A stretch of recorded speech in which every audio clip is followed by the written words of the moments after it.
السلام عليكم أصحابتي كسو دواada channelkayga Amenabeauty adduunka meel kasta ka joogtiin waan islaami maanta maxaa haya marti cusbaan haya maxaa haya ruqayya and Waxaan so Waxaan today is cafe and it looks mashallah is it mashallah maxaa weydiiyaa Waxaan and ruqayya su'aalaha weydiiyaa okay I'm gonna ask you a question guys okay so so what are we gonna do when you grow up what do you want to become a teacher so Rizwana markay weynaato maxay rabtaa inay barato macallimada rabtaa inay barato so who you going to teach little kids or big kids I'm going to teach teenagers big kids okay Rizwana maxay dhahday high school rabtaa ilmaha high school ilmaha way weynay rabtaa inay wax barto markay weynaato maxay rabtaa macallimad inay noqoto what about you Rizqaya when you grow up tell them what do you want to become you have to tell my friends a doctor yeah. So Ruqayya markay weynaato maxay rabtaa inay takhtarad noqoto what kind of doctor the boss or the learner the baby one okay the baby one okay macnihiis babyga one ma fahmo so maxay rabtaa Ruqayya markay weynaato inay takhaatiiryaalaha umulisada inay noqoto oo midwife yartaa Ruqayya inay noqoto because midwife I don't want to be the boss because they need to tell what to do but I really want to be a doctor so the doctor need to do anything and then the boss say do that do this do that okay Ruqayya maxay rabtaa takhaatiiryaalaha ku umulisada rabtaa inay noqoto inay hooyalaha ay ka saacideyso ee marka oo inay having a baby inay umusha ka dhalsiiso ay rabtaa midwife yartaa Ruqayya inay noqoto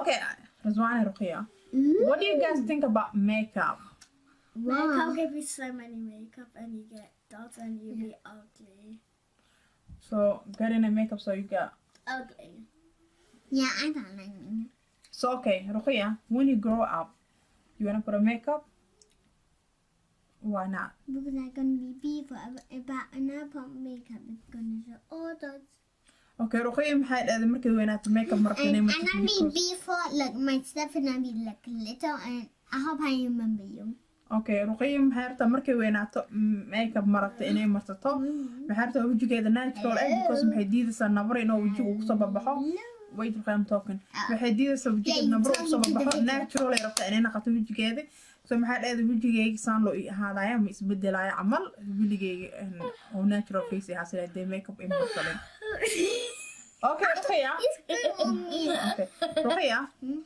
when you grow up do you want to put at least a little bit makeup or nothing at all maybe just some fake eyelash and some lipstick okay Ruqayya maxay dhahday I was going to say Ruqayya maxay dhahday only fake or maxaa la lashes xiralaysa and lipstick bis ay marsalaysa so you want to put like a eyeshadow and concealer and foundation waxaad dhan marsalaysa foundation can ruin your face you know oh is it yeah it ruins your face it gives you dots because you have a dot over here oh I do yeah I have black thing here no that's not a black thing that is an eyeshadow you have a dots over here so it means you put so many sorry guys maxay dhahayn foundationka markaa marsataa spot yaalo ku siyaa nabaro fina kugu soo baxaya and runtooda waay show my bracelet yes so this is my new bracelet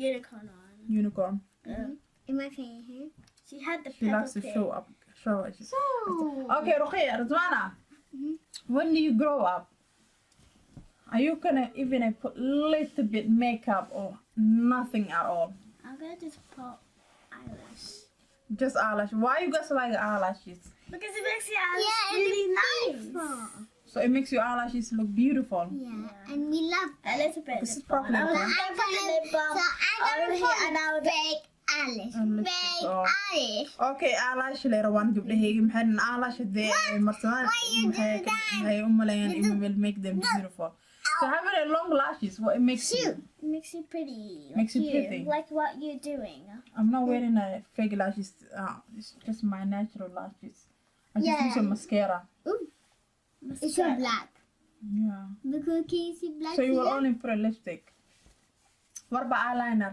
and eyeshadow what's eyeliner the one I wear inside my eyes the black one like here yeah inside like this one the inside one Yeah. Oh, you mean Alice? Eyeliner. Eyeliner. Like you do this. Yeah. No, that is mascara. Yeah, so what is that? And like you do. Okay, Ruqayya Rizwana maxaan weydiinaa in wax yar aan weydiiyay makeup-ka.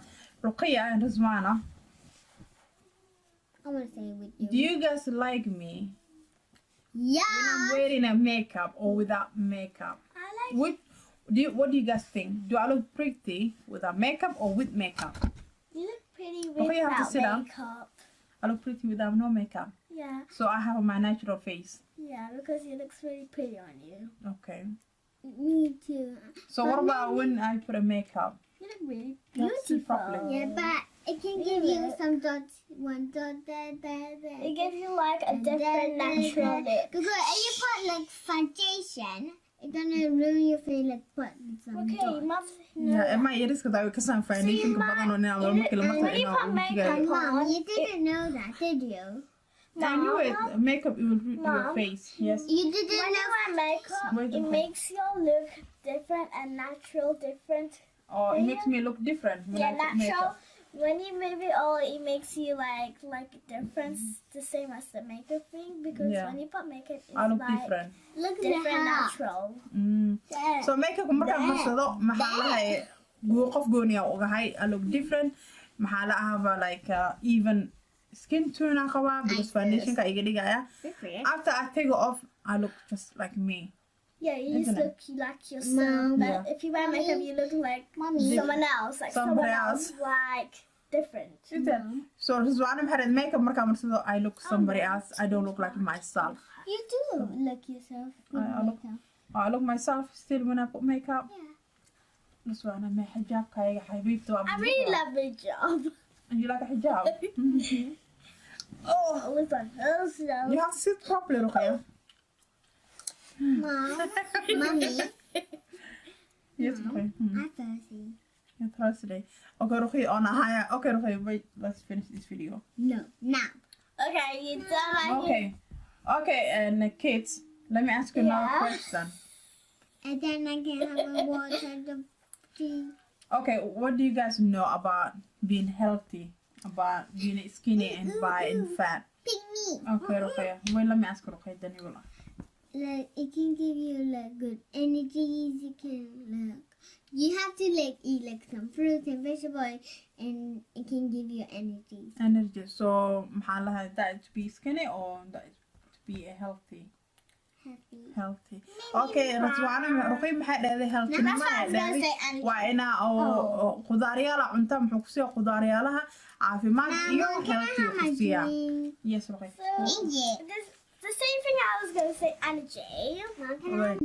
Okay, Rizwana, what do you know about healthy? So it gives you energy and makes you really happy. So it makes you fit and good And glowing and glowing and for really good eating. things and eating, and can give you good exercise and gymnastics, and it makes you really strong. Okay, so what kind of food you have to eat then to make Yeah. it that way? You have to eat something like healthy What kind of healthy?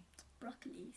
Broccoli. Yummy. So healthy Broccolis broccoli. is a bit of the healthy part. When you try to eat it, it gives you more energy and More Yummy. smart, clever. Yum, yum, more yum. smart and clever, and you know. So eating a healthy food and eating a vegetable and fruits, it makes you Good. more Mom. too. yes healthy. The eating fat thing is like No. you're like, You're gonna be a fat and chubby like mommy. Okay. That. Okay. Look. How do I look That. now? Do you guys prefer the way I look now? Because before I was so fat in it. So what do you guys think? Did you guys think I lost weight or do I still look same? lost weight. I lost weight. So okay, look at the camera. I just was chilling out. Okay. Ruqayya and Rizwana, before I was so fat Mom, and now I lost can I tell weight. you something? Yes. Next, can we talk about the time? Yes. Can you wait? Before I was so fat and what do you guys think now me and losing a weight? You look like you Skinny. skinny. Skinny and Right. better? So I look Yeah, nice and with the clothes mine. now and then before. What? So you guys, Yeah. before I was so big, yeah? Yeah. When I dress up, I didn't look nice. So now for me, dressing it well and beautiful, so the clothes suits me now. Yeah. And I look healthy I'm pretty. and pretty. Okay. At least because you do this, I keep Thank you so much. Okay, so have the video inta kasoo gudbiyay hadda video aan ka hasheen. Thumbs up subi. And say I subscribe. Yeah. And subscribe. Taabo meesha guduudka. Bell. Beelka taabo. Beelka macnihiisu maxaa waaye video kasta aan soo geliyo sidoo oo nagu soo gaaro. And comment hoos wax noogu soo qora. Hadda maxaa rabaa inaan ii dhaho? Always stay From Jabiiba. Jabiiba. Hadda maxaa rabaa inaan ii dhaho? Bye, Salaam guys.